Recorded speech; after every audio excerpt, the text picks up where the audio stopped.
What's up guys, Agent Tech here, and today I'll be reviewing the OnePlus 5. The OnePlus 5 comes with the Snapdragon 835 chipset, and I'll be reviewing the 6GB RAM variant. You'll be seeing the specs right now on the screen. And with that being said, let's get started.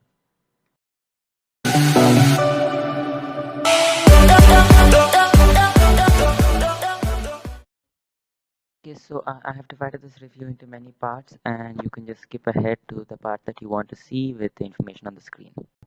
Okay, so this is the OnePlus 5 and I'll be reviewing this device today. It's the slate gray color that comes with 6GB of RAM and 64GB of internal storage.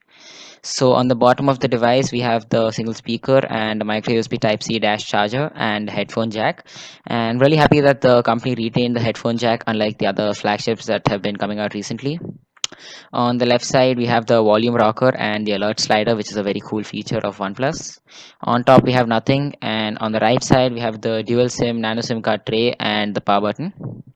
At the back, we have the dual camera setup, the noise cancellation mic, and dual flash. And on the front of the device, it comes back with a 5.5-inch AMOLED display. That's a 1080p display, and it also has a front-mounted fingerprint scanner and the normal secondary camera and a headset earpiece on top. I'll be showing you the settings of the OnePlus 5.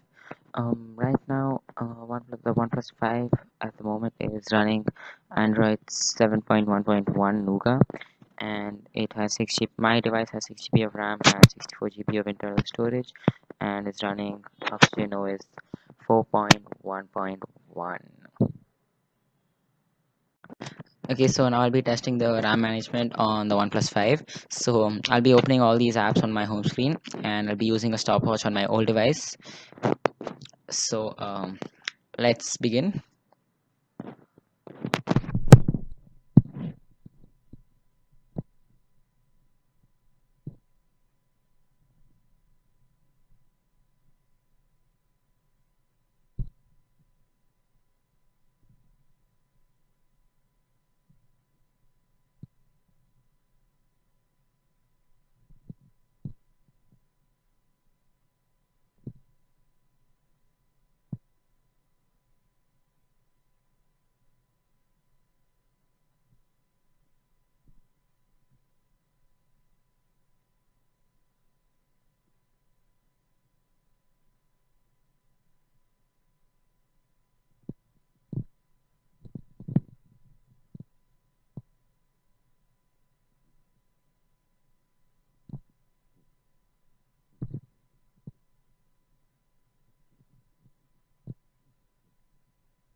Okay, so I finished the RAM test in about 1 minute and 20 seconds, and now I'll be starting the test to see how many apps are still there in memory.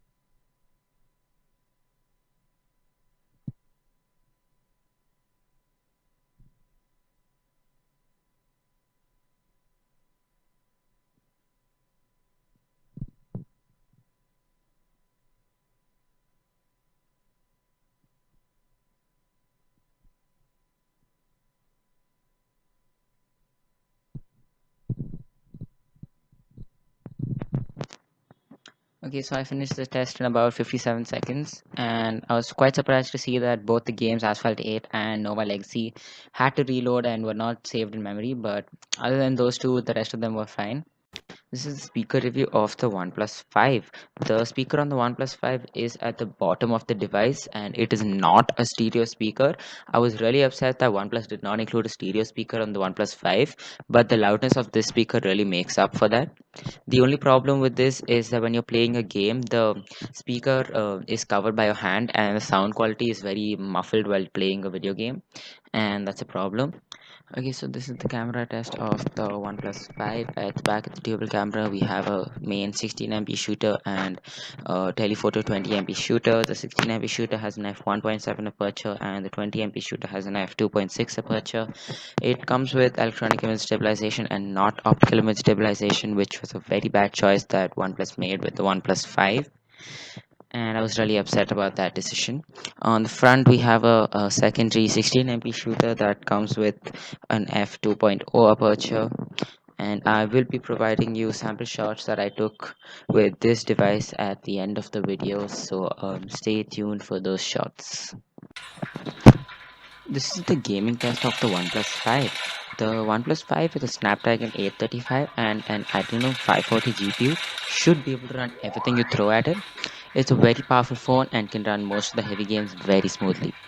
I tested the phone with Nova Legacy and Asphalt 8 Airborne.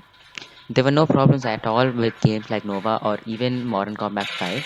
The device was able to run all the games very smoothly and did not show any lag or frame drops. The game was very smooth even on the highest setting. However, there was a small problem with Asphalt 8. I mean, I do not know if this was a bug in the game or just something's wrong with my phone, but when the game was played on the highest setting possible, there were a few frame drops here and there, and I did notice some lag.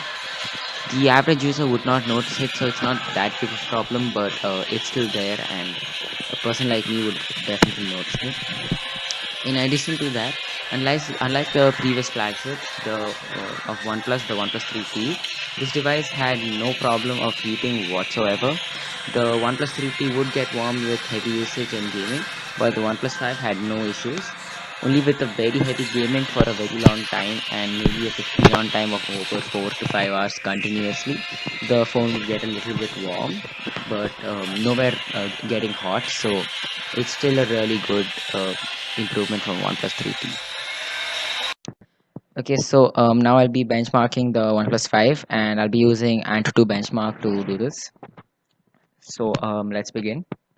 I will be playing the test with a speed of 8x, so you wouldn't have to wait that long.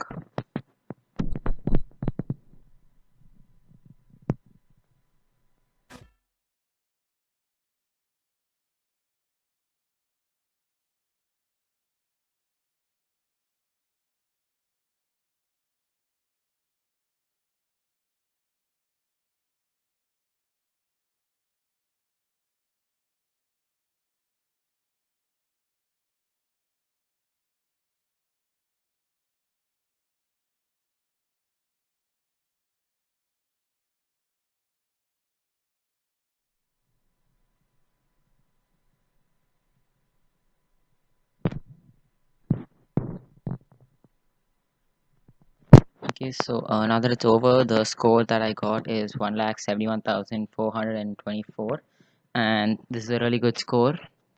Well, that's about it. Okay, so here I am telling you the pros and cons of the OnePlus 5.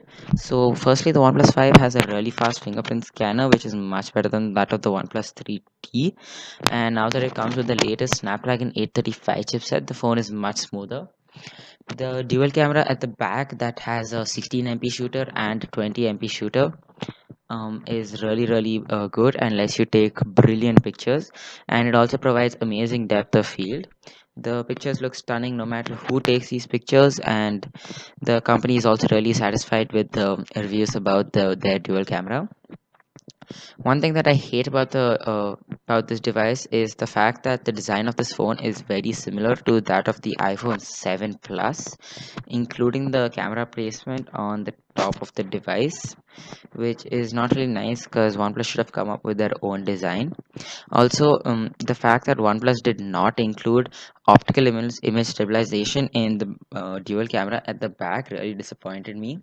Without optical image stabilization, the 4K video stabilization is really bad, and you need a tripod to make it much better. Um, Also, there is another problem with the ambient light sensor. It works great outdoors in bright or dark sunlight, but indoors in artificial lighting, there were many times where I had to adjust the brightness myself. Okay, so this is my opinion on the OnePlus 5. There are a few minor changes to the OnePlus 3T, making it the OnePlus 5, like the Snapdragon 835, a better fingerprint scanner, and most importantly, a dual camera. The Snapdragon 835 will increase battery life, even though the OnePlus 5 has a smaller battery capacity. And the better fingerprint scanner is just your opinion, but most importantly, the dual camera, it does give you really good picture quality, and it's much better than the OnePlus 3T. So if you're a photographer, then the upgrade to OnePlus 5 is really important. But other than that, the OnePlus 3T and OnePlus 5 are very similar and need no upgrade.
Guys, thanks for watching. Don't forget to like, comment, and subscribe to my channel. This is Agent Tech, and I'm signing out.